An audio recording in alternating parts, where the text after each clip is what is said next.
I'm getting very fond of my gas mask, I declare. It hardly ever leaves my sight. In this first programme, we tell the story of the early years of the war, 1939 to 1941, when all of Britain was under siege. A real good pal to me, I must confess, and helped me out of many a mess.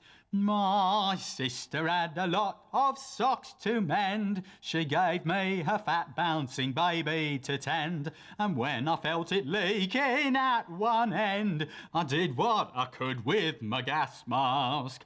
For years I've courted Arabella Price, and always found her just as cold as ice, until one night the lass forgot her ma's advice. So I did what I could with my gas mask. I did what I could with my gas mask.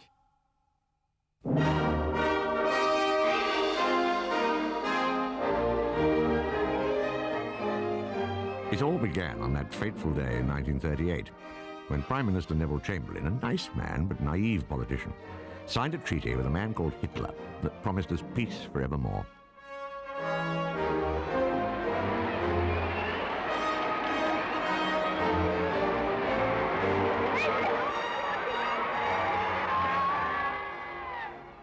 This morning, I had another talk with the German Chancellor, Herr Hitler. And here is the paper which bears his name upon it as well as mine. Mr. Chamberlain had waved his little piece of paper at the nation, but it had looked more like a flag of surrender than a guarantee of peace. The dogs of war had been let out of the kennel and couldn't be put back. Suddenly, gas masks were compulsory accessories for adults and children. And even though showbiz stars like Gracie Fields were marshalled in to make it all seem jolly, the mood in the streets is one of deepening gloom. Don't be alarmed if you hear of men being called up. People talked of nothing but war, not whether it would come, but when. By the summer of 1939, the Civil Defence Services had enrolled over 1 million recruits. Mr. Churchill claims that public opinion is growing in favour of compulsory national service, and in his view, it's increasingly probable that we shall have it before long. And he ends with stirring words. Those that volunteer today are the devoted vanguard of the British nation, arming in the defence of the freedom and the progress of mankind. On the Horse Guards parade, Sir John Anderson and Mr. Herbert Morrison unite in sending off a new drive for ARP recruits. 2 of the GPO's mobile post office vans have been converted into travelling recruiting offices. So obviously it's less important that you should write a love letter to your girlfriend than that you should join up to protect her and all the other girlfriends from the dangers that threaten Britain in a warlike world. Excuse me, speaking personally, what do you think about conscription? Well, personally, I think it's a very good thing for this country at the present state of world affairs. It's a wise move on the government's part, but I'm very doubtful of it. Conscription is a drastic measure, but conditions in Europe today call for drastic measures. Well, I think it's a fine thing. I've done my bit, and I think my sons will be only too willing to do their bit. Well, I don't mind joining up. I could do a new Sunday suit and a pair of daisy roots out of it. That summer of '39 seemed to last forever. The citizens promenaded in their shirt sleeves and made tired jokes about the calm before the storm.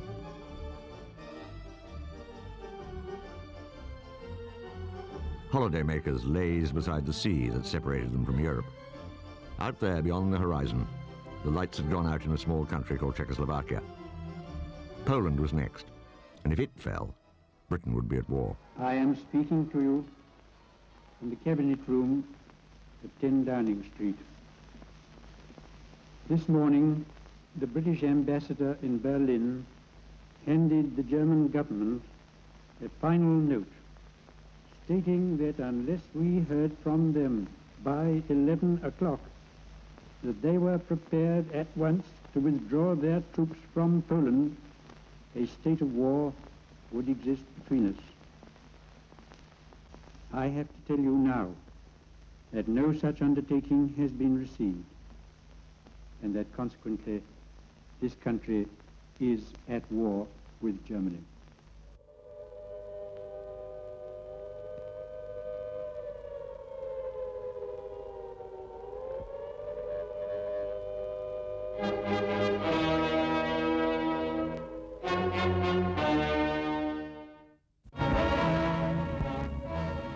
cancelled school immediately for the duration of the emergency.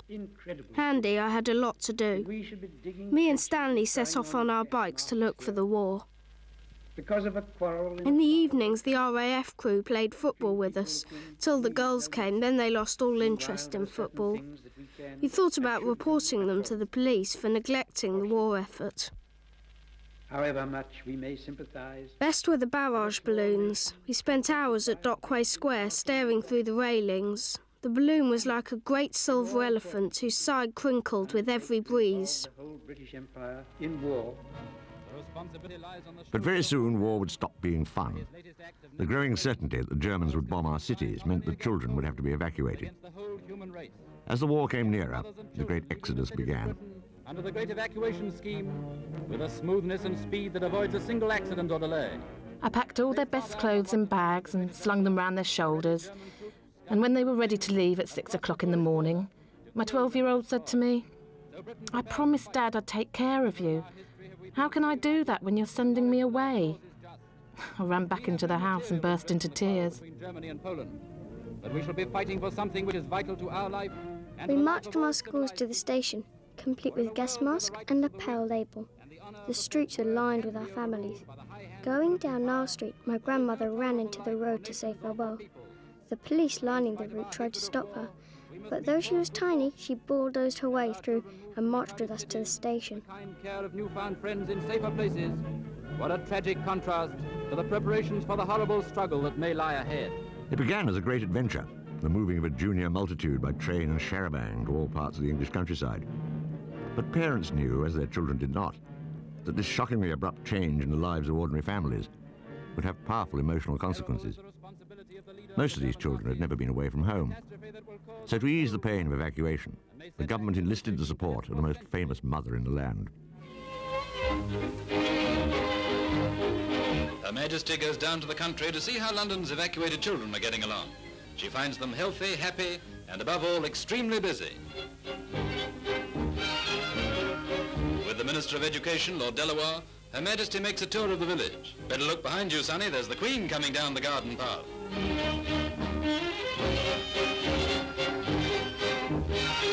And Sonny has only just realized it.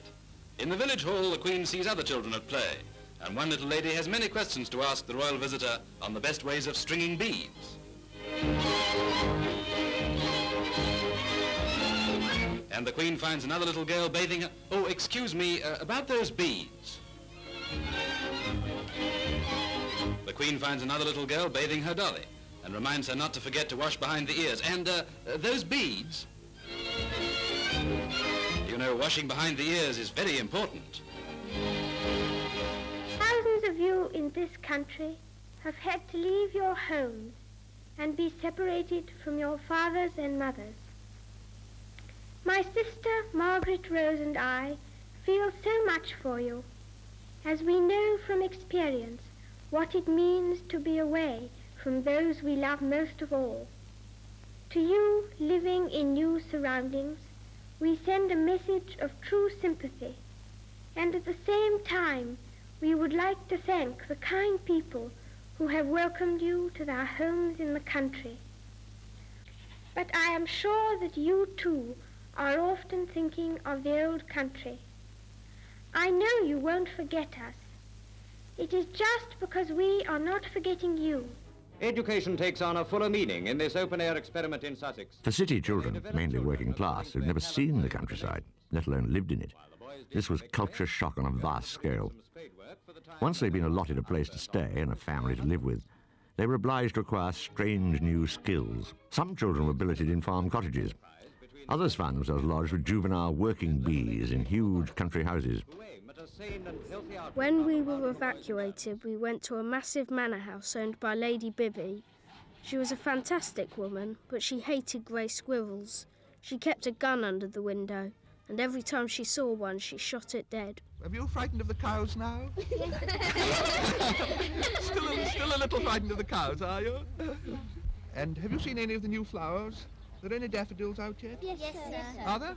Seen any snowdrops? Yes, sir. Where'd you come from in London? Stepney. Stepney. Well, I wanted just to say thank you, Mrs. Harley. It's very good of you and the other ladies here who've put up with who had the girls out from London. I can't tell you how much we're indebted to you. Well, that's quite all right. Won't you please to have them? Well, it's all the more credit to you for, as I say, helping us at this time. And we want all the people to help us just now. I'm very anxious to get the parents of the other children who haven't come out yet to register. Then comes the great adventure.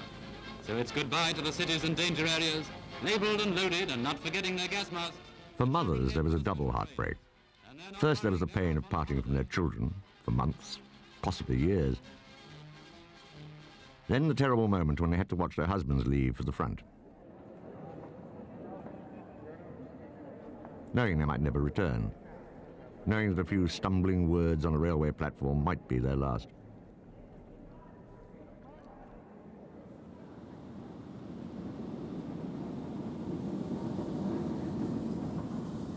When that long train disappeared into that tunnel, I felt the end of the world had come. Going up the steps to get to ground level, I fainted and was taken to the ticket collector's office. I can't remember getting home.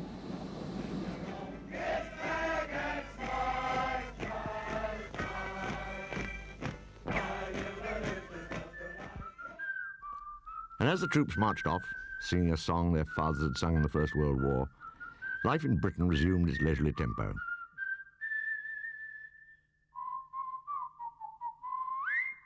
The workforce surged along familiar streets at the usual time. The harvest was gathered under benign skies. Birdsong charmed the parks. The nation may have been called to arms, but hardly a shot had been fired in anger. Yet no one was deceived. It was the period they called the phony war, when civilians braced themselves for the struggle ahead. And every day, in every street and every home, the voice of the government official was heard in the land.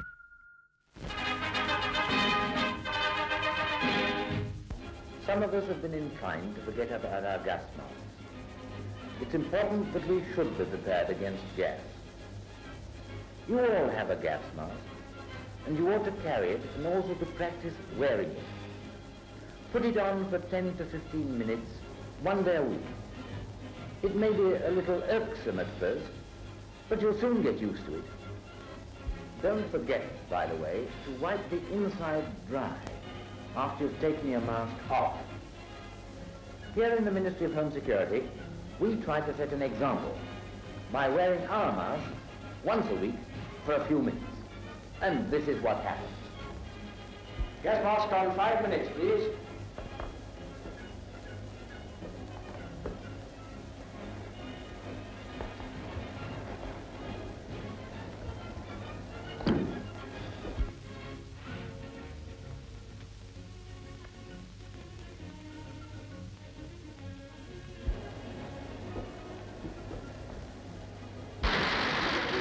Gas masks on 5 minutes, please.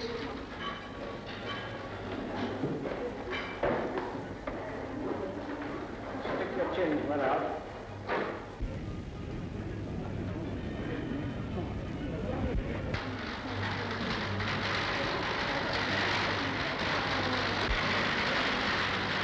Do you find that you can work quite well in your mask?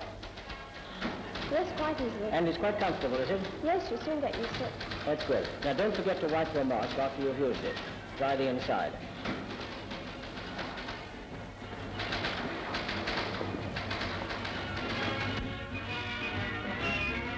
My gas mask annoyed me.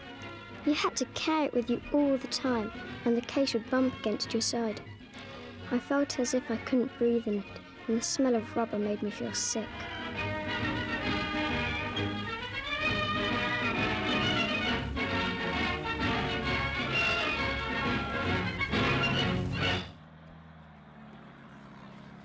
When war was declared, we were all issued with gas masks and told to put them on when the sirens went. I put mine on and put my Sylvia in the black box she was issued with and started pumping. I kept pumping away, but was so worried I wasn't doing it right. She just kept screaming. What is thought to be the perfect baby's gas mask has arrived, and it's being demonstrated by the Home Office in London. It looks something like a diver's helmet. And now the perfect baby's gas mask is being fitted with the perfect baby. In goes a few weeks old youngster, and the lower part of the apparatus is strapped round his body. He takes it all lying down. I remember the trial blackout in London. What I'd hoped for was a sudden inky plunge into blackness. But the authorities were not concerned for dramatic effect, and the darkness came gradually. He switches on a reading lamp when he wakes up, quite forgetting that he removed the blackout before he went to sleep. When he gets up, he wanders from room to room, reading the paper and waking the butler and one thing and another, and the result outside is simply... I feared for a moment I'd gone blind, for the blackout were nearly pitch dark. Not a street lamp as far as I could see, no lighted windows, except for one with a small crowd outside. People were shouting, "You'll get us killed!" and a voice of authority called out, "Put out that light!" By the time the lodger gets up and starts shaving by the uncurtained bathroom window, the house begins to look like election night on Broadway. Mr. and Mrs. Twerp are particularly liable to forget the back of the house. A light from the kitchen can be seen in the sky just as easily as one in the front. Another point in the morning blackout occurs on the way to the office. Mr. Twerp decides to have a blackout on the old bike. He forgets that because he can see the way, he may not be visible to others until the last moment. Look out! Oh, blimey, Joel, I've just had a narrow squeak outside. You want to use your lope in a blackout, Sid? Sit down, have a cup of tea. Those motor drivers don't give a body a chance for people to cross the road nowadays. Give us a cup of tea, Governor. What's the matter with you?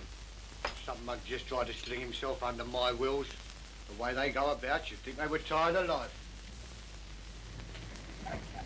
Oh, are you the merchant that nearly knocked me over? Why, are you the chump that nearly gave me heart failure? Let me tell you, that's all right in peacetime. I can see everything in me headlights. But now it's different. I can't see him. And as for you, crossing in me headlights, I'm on top of you before you know it. You didn't even see me torch. I saw you torch, all right. If you hadn't have driven so fast. You and all your jaywalkers, if you was to only walk facing the traffic. See what I mean? I get you, Professor Blackout, and don't drive so fast. Okay, Johnny Dazzle Torch. Look out! Look out! Admiral Sir Edward Evans... I was faced with the task of organising the ARP post area and the band of wardens. We embarked on an intensive period of exercises at all hours. We had to make sure we knew what we were doing if the bombs did fall. We drilled ourselves so that in the time of crisis it would be automatic. At the time, the wardens used to grumble a great deal about this training. The story runs that one acting as a casualty got fed up with the long wait and went home, leaving a note. Casualty dead, gone home. Only don't forget to go on looking hurt. Our greatest danger during this war of waiting is a false sense of security, neglecting precautions, leaving our gas masks at home, forgetting that the danger still hangs over us. They've got the right idea at one factory near London, where Sir John Anderson and Admiral Evans watch the staff being given a spot of realistic practice. Maybe I'm not giving away secrets when I say that at this factory they make paper goods, so they don't have much trouble about staging a fire scene. And the fire, first aid and rescue parties are kept so busy you would almost think there was a war on.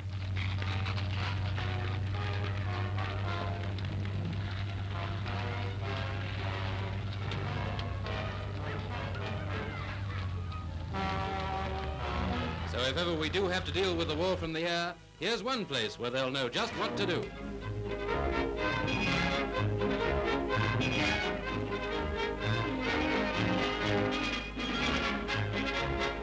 This is an incendiary bomb. It takes fire on impact and may burn 15 minutes and will ignite anything in its vicinity. The stirrup hand pump is the best to deal with both bomb and fire. The barrel is placed in the bucket while another person runs out the hose. The nozzle can be adjusted to give a jet for use on the fire and a spray for use on the bomb itself. When using the jet pump at 65 double strokes, 35 for the spray, keep low to attack the fire. There's less heat and smoke. The Browns at home. Suddenly, the alarm. Enemy aircraft are here, but the Browns are prepared to tackle the worst. An incendiary bomb hits the house. It burns very violently for the first minute, but after that it can be tackled. Brown goes to ascertain the damage and sends to Smith next door for the pump they share. There is no panic. A bucket, always kept full, is placed outside the front door.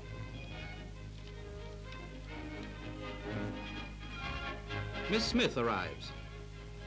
She has received training from the local authorities, which you too can receive. Brown decides to operate the pump away from the heat and smoke. Note how Miss Smith keeps as near the floor as possible and plays a jet of water on the heart of the fire to get it under control. Brown Jr. calls the fire brigade just in case. While the spray is on the bomb, the surroundings are kept wet and the bomb is doing no more damage. You notice Miss Smith is alternately using jet and spray. 3 or 4 families can club together to share the cost of the pump and can apply to the local authorities for training. Now the spray has done its work, the bomb is almost out. Miss Smith finishes off the job. From any post office, you can get a booklet, price 3d, which tells you just how to make your home an air raid shelter. To protect a window, fix an old door firmly across the lower half, inside and outside, first removing the glass, and fill the intervening space with earth. An earth barricade about 30 inches thick will protect your front door from blast. Cover the earth with old lino to prevent rain washing it away. A similar earth rampart will protect a basement or area window. Our friends and neighbours were digging up their gardens to install Anderson shelters, but not us. Curtains on the glass itself. My father had a curious attitude towards air raids. What seemed to worry him more than anything else was flying glass splinters. Either he was an optimist who thought our house would never receive a direct hit, or else a pessimist who believes that if we did, we'd be dead anyway. He decided to convert the coal cellar into an air raid shelter by bricking up the external door and breaking a hole through into the scullery. When the siren sounded, we all went into this cellar, well away from the flying glass. A coal cellar is a good refuge. Make it comfortable, you may have to stay in it a long time. It's up to you to take these precautions. Get a copy today.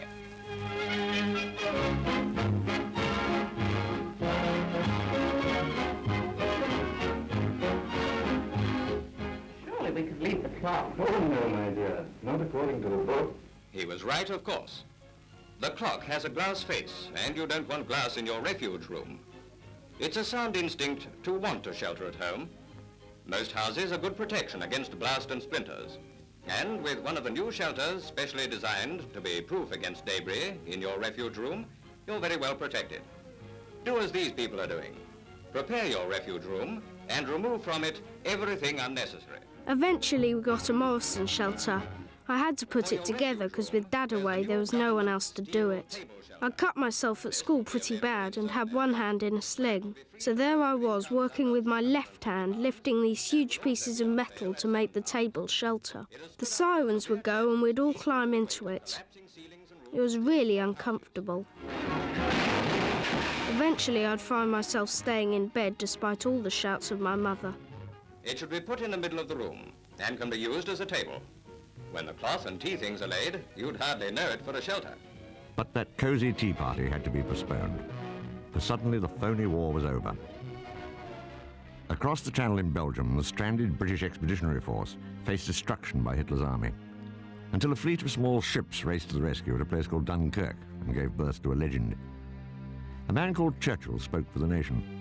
Hitler knows that he will have to break us in this island or lose the war. If we can stand up to him, all Europe may be freed, and the life of the world may move forward into broad, sunlit upland. But if we fail, then the whole world, including the United States, including all that we have known and cared for, will sink into the abyss of a new dark age, made more sinister and perhaps more protracted by the lights of perverted science. Let us therefore brace ourselves to our duty, so bear ourselves that if the British Empire and its commonwealths last for 1,000 years, men will still say, this was their finest hour. Churchill's brave words could not conceal the frightening truth. Britain was now alone, and the awesome Nazi war machine was preparing to invade. In every corner of the kingdom, the coastal defences stood poised and alert. Come the three corners of the world in arms, and we shall shock them. Naught shall make us rue if Britain to itself do rest but true. Britons will look with pride upon these scenes of our steel-girt shores. Europe's freedom now rests in the strong hands of the British Commonwealth of Nations, entrusted with the noble duty of saving all free men from Nazi serfdom. By strength of arms, we will destroy the evil thing and emerge victorious in a noble cause.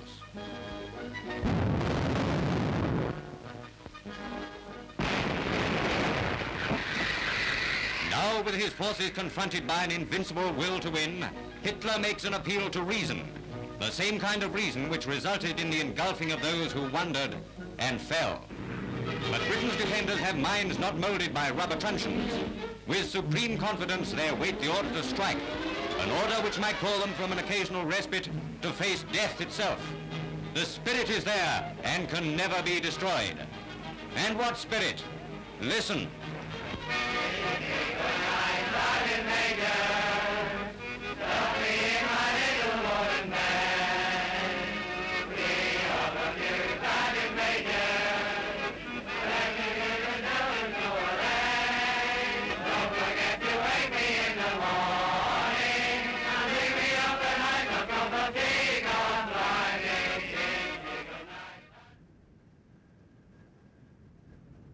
Intelligence reports seemed to confirm that the invasion of Britain would be Hitler's next move. And when there were no more big guns to be mounted, the sappers would improvise, laying down a smokescreen of boiling oil that was designed, rather optimistically, to repel the imminent Hun.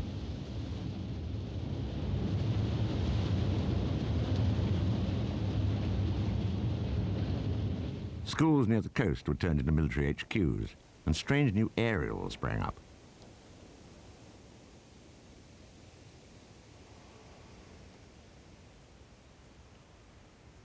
Deep trenches, which were intended to stop German armour, were dug around coastal towns. But the most bizarre defence measure was called the demobilisation of private vehicles advantageously positioned for the enemy. It meant that anyone who'd parked his car near the sea on the day Jerry landed would be regarded as a potential collaborator, and was therefore liable to have his Morris Cowley denuded and generally vandalised by a passing constable.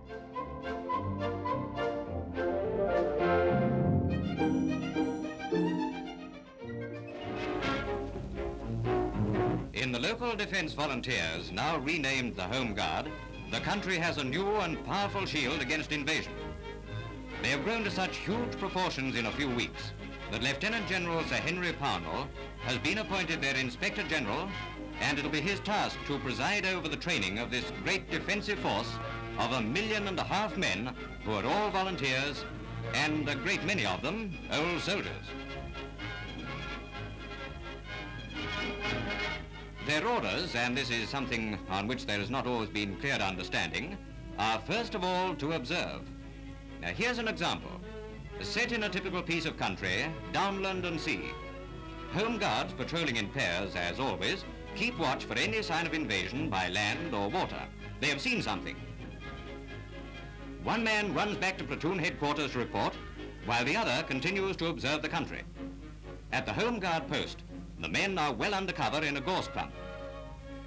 The runner comes up with his report. The platoon commander receives the information, works out on his map where the enemy are going, and writes out a message for company headquarters. He states the exact time and place and numbers of enemy seen, where they are going, and what action he is himself taking. He gives the message to a motorcyclist dispatch rider and details 2 more men to join the volunteer observing the enemy. Their duty is to keep contact and shoot if and when they are sure of a kill. That is the second task of the Home Guard, to shoot when they are sure of a kill. Meanwhile, the dispatch rider arrives at the company headquarters and hands in his message. Company commander telephones it to the military authorities, who will quickly bring the necessary forces to the scene of action. But the Home Guard volunteer hopes that there'll be nothing left for the regulars to do by the time they arrive. The jaunty tone of the newsreels belied a growing climate of fear and suspicion. Invasion was believed to be only weeks away. Government buildings were protected by barbed wire and armed guards. And the public were warned that those innocent-looking strangers they passed on the street could be Nazi spies. One propaganda film even showed a pair of young lovers accosted by a resolute Tommy. They had to produce that latest security device, the ID card, before they could pass on. Everyone, the government insisted, was duty-bound to spy on their neighbour. So that if, for example, on your morning stroll, you were to spot a man of doubtful breeding in a cloth cap, making furtive notes, your natural response should be to summon the nearest mobile police unit. Who suspects his letter writing. In a stream of propaganda on wireless and film, the public were told to keep their eyes open and their tongues in check. On investigation, the constable is satisfied. Now, some people may consider this rather annoying, but it goes to prove that there's very little chance of fifth columnists operating in this country.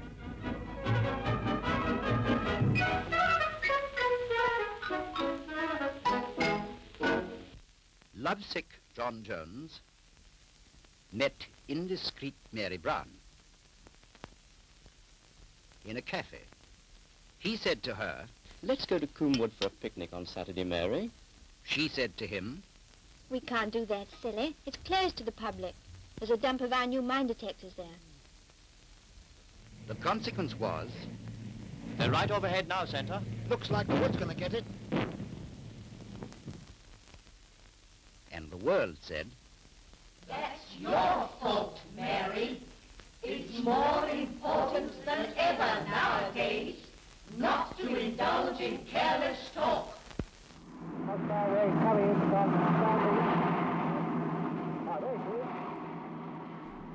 In the high summer of 1940, Hitler's Air Force, the Luftwaffe, attempted to crush Britain.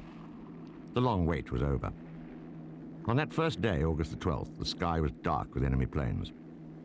In ops rooms all over the southeast, British aircraft from Fighter Command were called into action.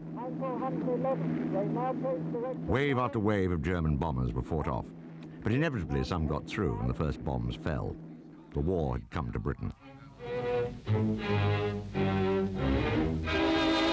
The Germans have made another of their typical attacks on unfortified positions, a poultry farm in Sussex. But you have to admit that this one was a Nazi bomber in difficulties with our fighters and anti-aircraft guns. So in order to make a quicker getaway, he dropped his bombs, and they landed on the chicken farm. It's hard luck for the chickens, but fortunate that no one else was hurt by the big explosion. And now Pathé Gazette presents an exclusive interview with some of the survivors. Britain gets another foretaste of aerial attack. This time Nazi bombs are dropped on a northeast coast town. But fortunately, again, there are very few casualties. 8 civilians are wounded, the first bomb casualties in England. There's quite a big crater, hundreds of broken windows and a good deal of damage. One little girl slept right through the raid and woke up afterwards to find her bed littered with pieces of a bomb. Here she is. Soon, British fighters roared up to meet the raiders and the Germans bolted. They always do.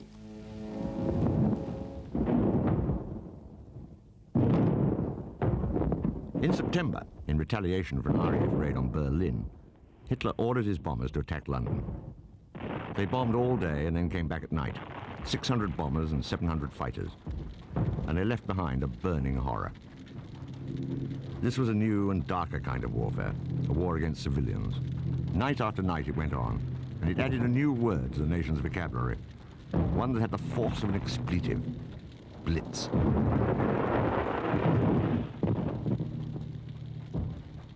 For a long time, I sat listening to the awful bedlam going on outside, to the explosion of bombs, clanging fire bells. During short lulls, I heard the crying of terrified children and the voices of agonised parents trying to soothe them. The barking of dogs went on and on. There seemed to be no respite or let-up.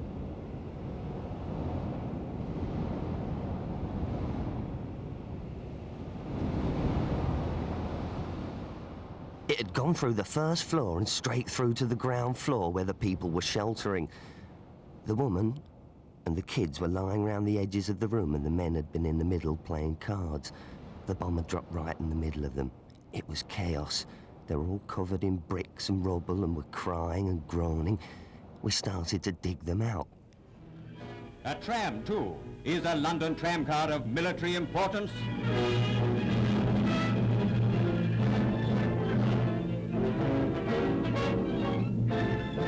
Any war the Hun has ever fought has been aimed chiefly at the civilian. The coward always attacks the weak. A bright thought in the midst of scenes of devastation. What London goes through in the darkness of night is comparable only to the punishment being meted out by us on the war factories and truly military objectives. Meanwhile, London has responded to it all with a calm stoicism that surprised even themselves. London can take it became a catchphrase that was brandished with pride. There was a strange buoyancy in the air. The city's suicide figures fell by 50% in the summer of 1940. There seemed no point in taking your own life if the Luftwaffe was trying so conscientiously to kill you. Day after day, people went about their ordinary business, knowing that their place of business might at any moment vanish in a burst of flame. Once the Blitz had started, we were bombed out of our first 2 offices. So, using boxes for chairs and borrowed office equipment, we worked in temporary accommodation. You can imagine the shock on finding twice a small heap of rubble where yesterday's offices had been. After German bombers had been over this London district, we endeavoured to find out how the raid had affected the morale of the people. We wish Hitler could see and hear the following interview with a woman whose home had been demolished. Mrs. Jiggins? Yes, sir? Where were you when the bomb came Well, in down? bed. Where do you think I was? And, What happened? and what happened to you? Oh, it blew me out. Blew you out of bed? He must have blew me out. Oh, well, I don't remember no more. You managed to get out of the house all right? Yes. Has it hurt you at all? Do you feel any effects of it? No, only a bit shook. You But feel I had it? to find my own way out, and I was trapped every time and wherever I went. And how do you feel now? And you're still feeling that you can Yes, carry bar a on? bit being shaken, I feel all right. Yes. Fine. That's good. The statement made by Mrs. Jiggins is typical of the people in this locality and all over the country. The morale of the people here are wonderful. Well, I can tell you something. One of the air raid wardens said to me when I stood over there in my night dress, and no shoes on my feet. He said to me, he said, "Come along, Mother." He said, "I'll take you down to the town hall." And I said, "What?" He said, "Come along with me and I'll take you down to the town hall." I said, "I don't think it matters, boy." I said, "It's my home and I'm going to stick it." He said, "That's the spirit, that's what I like to hear." To Fulham, their Majesties bring a cheery word, and the Queen especially a friendly smile. As they walk with difficulty among the wreckage, they're greatly moved by the wanton havoc wrought by the Hun. At intervals, the royal party halt to have a word with ARP workers, demolition squads and firemen who've done such splendid work at so great a risk. And the Queen smiles again as she insists on shaking the hand of a worker who apologizes for its griminess. Having had their own home bombed, their Majesties speak with understanding and sympathy to those of their subjects who have also fallen victims to Nazi savagery.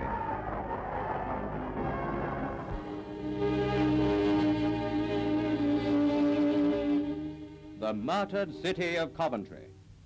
Amid the wholesale wreckage of a noble city, crushed by the force of hundreds of tons of bombs, the steeple of her one-time beautiful 14th century cathedral looks down on a scene of indescribable desolation. Words are hopelessly inadequate to describe the horror and indignation felt all over the civilized world at this wanton devastation.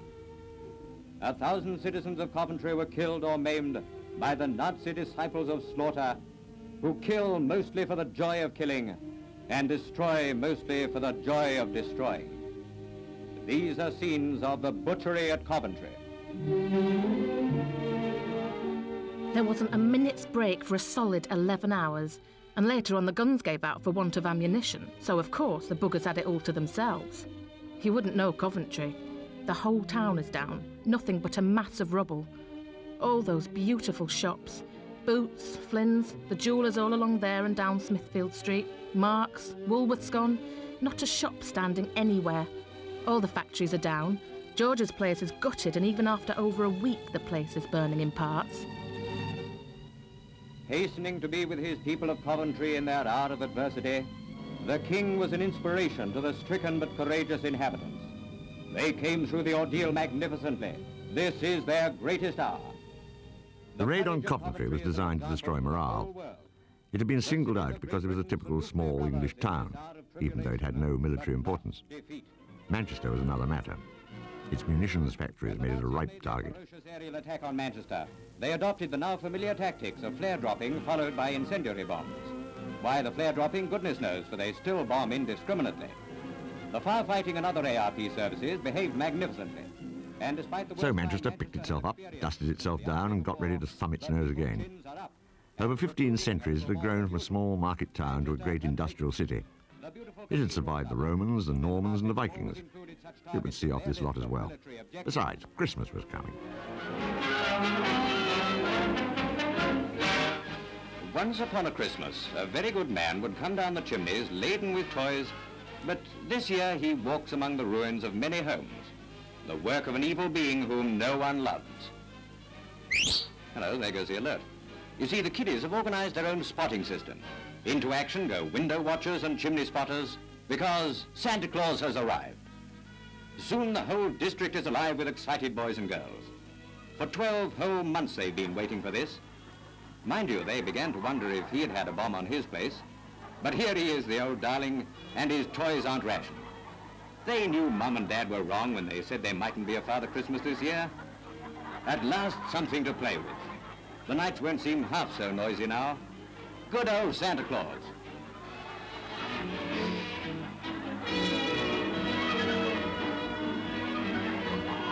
Cool, Mum. Now we can have a Christmas tree with lights on and everything. We mustn't forget the blackout, though. It'll be a nice Christmas if it doesn't raid. Before the war, the authorities had made extensive tests of shelters, including the well-known Anderson type. In this demonstration test, the Anderson shelter successfully withstood the blast of a 500-pound bomb, even though the building close by was wrecked. And here's an actual shelter that was bombed. It was a Christmas without peace on earth or goodwill to men. Even before the decorations came down, families were advised to try out those new air raid shelters. Top, 15 inches, and what was just as important, back 30 inches, and the people in it were uninjured. The entrance should be protected like this. A bomb fell very close to this shelter, but the earth wall in front of the entrance completely protected the occupants. Many people forget the emergency exit. To make this, all you have to do, if the entrance is blocked, is to remove a segment at the back and dig an opening through the earth. So keep a spade in the shelter for use in that emergency.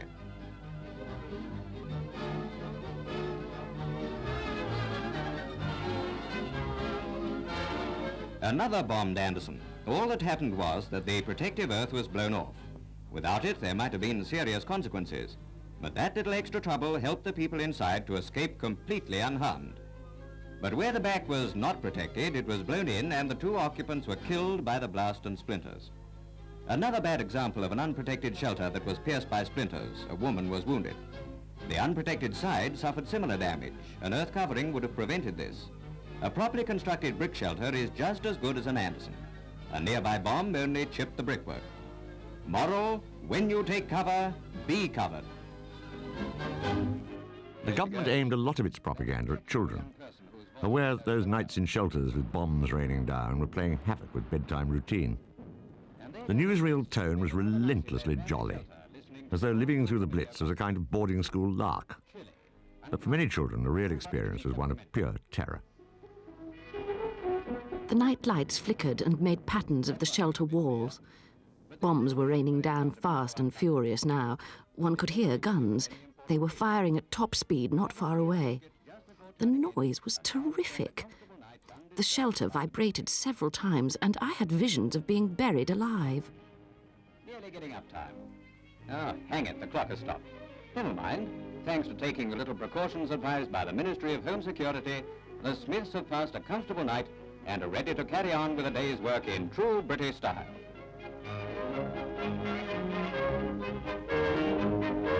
Now read this booklet carefully.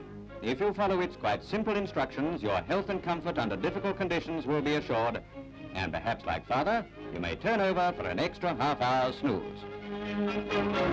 At 71 stations in the London Underground system, tube trains are bringing refreshments to platform shelterers. Over 120 canteens are being installed. For a while we sheltered in our own Anderson shelter, but then we found that everyone was going down the tube, the children in siren suits, and Mother carrying whatever she thought we might need. There was no rush, no panic, just a stream of people making for the shelter, where we children would find our friends and have a noisy game before settling down. Underneath the arches, we dream our dreams away. Underneath the arches, on cobblestones we lay. Every night you'll find us tired out and worn, happy when the daylight comes creeping, herald in the dawn, sleeping when it's raining, and sleeping when it's fine. Trains rattling by above, pavement is a pillow, no matter where we stray. Underneath the arches, we dream our dreams away. Oi! Oi! German bombers rained fire and high explosive bombs in their most savage attack on London. Here again is the blood. I have never forgotten that blazing sky. It was uncanny. It was all so red and vicious. You could see flames and smoke rising clearly into the darkness of the night. We heard high explosives being dropped, the vibrations increased, and then it seemed as if all hell had broken loose. We made a hasty retreat back to our shelter for the onslaught of the night. Caught by blast like some foul giant's breath, and blistered by the intense heat, London's firemen carry on. Here are heroes in action.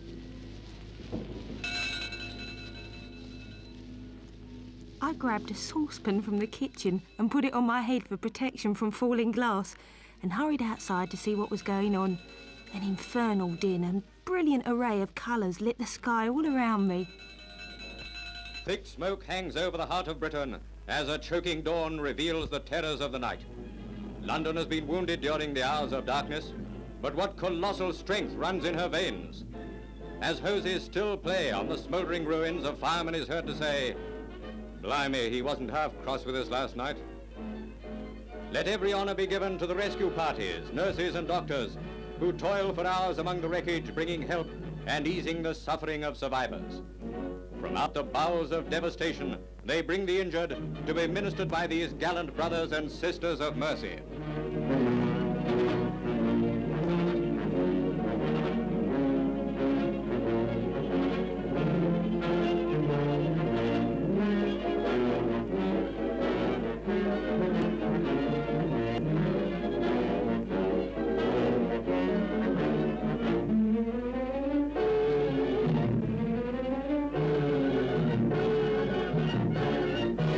But in spite of it all, London carries on.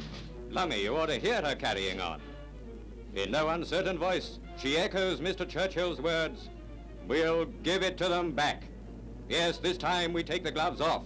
Hitler has called the tune, and we'll give it a name. Retaliation. Quoting an American newspaper, the indiscriminate orgy of destruction is not the weapon to defeat England. From the dust of London arises only new life and hotter defiance. Hardened and angry, Britain fights back. We've got an adapted slogan now. Can we take it? Sure we can take it, right back where it came from.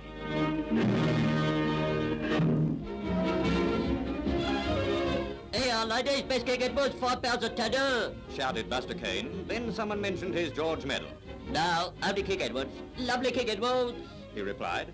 John Kane hadn't heard that for helping to save 7 lives in a London Blitz, he had won the George medal. Well, Buster, I'm very proud of what you did. I congratulate you. Thanks, Governor. Now tell them all about it. Righto, Governor. We went in a factory and we see 7 men lying in a pit. So me and a policeman helped to get them out.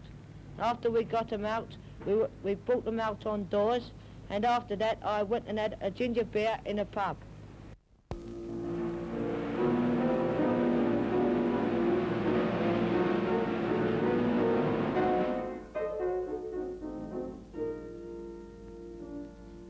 With your permission, we will fire our biggest gun and do the item which we call the Londoner and the Hun. For the purpose of this item, which we think now should be done, I play the part of the Londoner. And I, most reluctantly,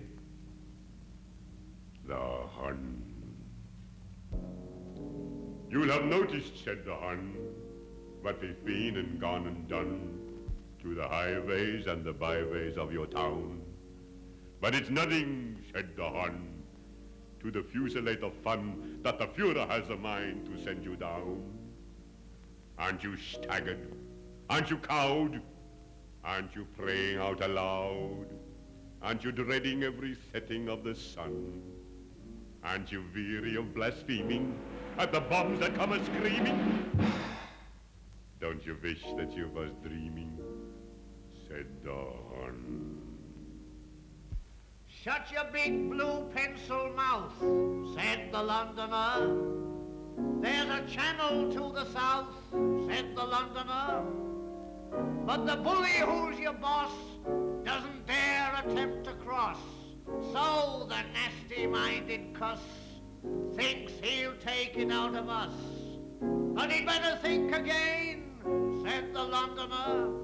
We can stand a lot of pain, said the Londoner. We're not dumb Teutonic mutts. We've the guns and we've the guts. You can tell Adolf he's nuts, said the Londoner. You're forgetting, said the Hun, that your streets are overrun with the homeless and the hungry and the halt. Not to mention, said the Hun, that your buildings by the ton are succumbing to our aerial assault. And the palace of your king has a badly crippled wing. Crazy Cockney, the blitzkrieg's but begun. It's your diet for duration. Why the stubborn hesitation? What about capitulation? Said the Hun. Why, you nasty Nazi narc, said the Londoner. How you miss the ruddy mark, said the Londoner. All the deeds of which you're proud are but stitches in your shroud. Every little child you slay is a crime for which you'll pay. Vent your sanguinary spleen, said the Londoner. God will save our king and queen, said the Londoner. And you vile Pygmalion simp, with his aid we'll put a crimp in that paper hanging pimp, said the Londoner.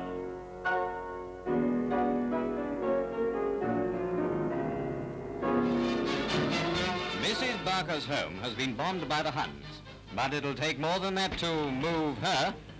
Nothing new, Mrs. Barker. How's the roof?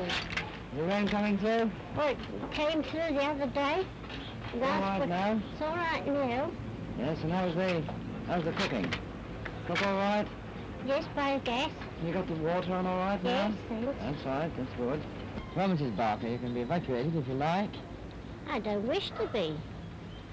Why, have you got to look after your family? Yes. How many have you got in your family? There's my husband and daughter. I also have a son serving in the army, and another one waiting to be called up for the Navy. Yes, and you've got to stay and look after them? Oh, yes. And then somebody must stop and look after the chickens and the birds and the cats. Right. Yes, even as Hitler and Goring, murderers as they are, come night after night and bomb us. I'm determined to stop in my house. I've been here 27 years and still am determined to defy them and stop here, as long as we've got a roof over our heads. That's the spirit of the people. In April 1941, the city of Plymouth took a terrible pounding. The medieval town centre was all but wiped out. As always, it was the civilians, the townspeople, who suffered most. Over 1,000 people were killed in the bombing, and another 30,000 made homeless. More than 18,000 homes were destroyed. Government observers described the devastation as worse than anything they'd seen elsewhere. Of tidying up.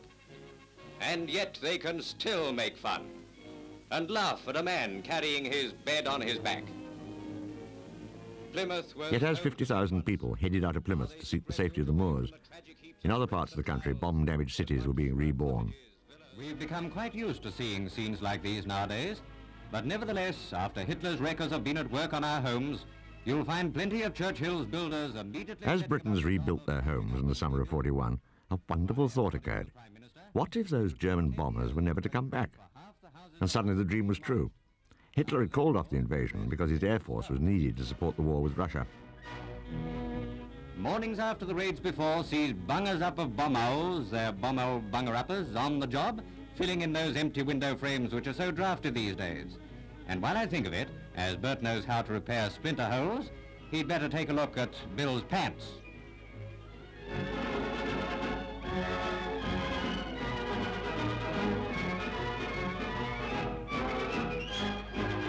We don't in any way minimize the tragedy of our suffering towns and cities, but the citizens are a valiant people. And one day, as Mr. Churchill said, we will rebuild them more to our credit than some of them were before.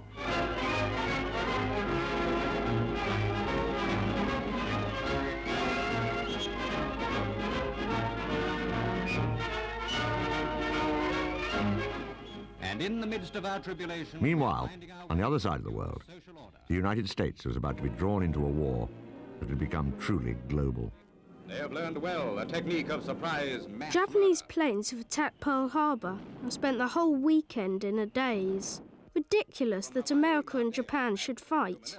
How silly. How can they fight when they're on opposite sides of the world? Science fiction like the Martians fighting the Venusians. Then Hitler declared war on America, and I knew he was mad. Yes, I spent the whole weekend wandering around in a daze. The first stunning blow resulted in heavy casualties to the United States. But now she has regained her breath. America is coming out to hit the treacherous Japs with the full weight of her Pacific Fleet.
Get, one shot.